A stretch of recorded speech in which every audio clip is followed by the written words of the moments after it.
Assalamualaikum teman-teman. Aku lagi main nih.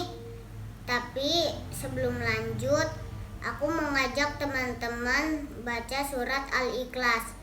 Al-Ikhlas artinya memurnikan keesaan Allah. Al-Ikhlas surat ke-112. Ada 4 ayat. Diturunkan di kota Makkah. Yuk kita baca.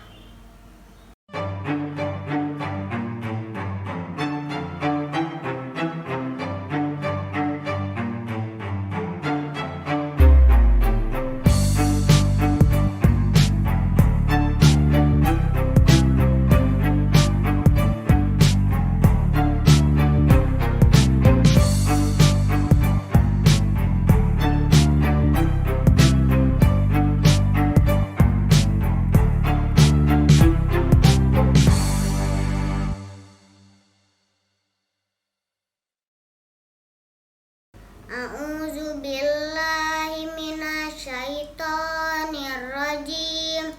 Bismillahirrahmanirrahim. Qul huwallahu ahad, Allahus samad, lam yalid wa lam yulad wa lam yakul lahu kufuwan ahad. Shadaqallahul azim.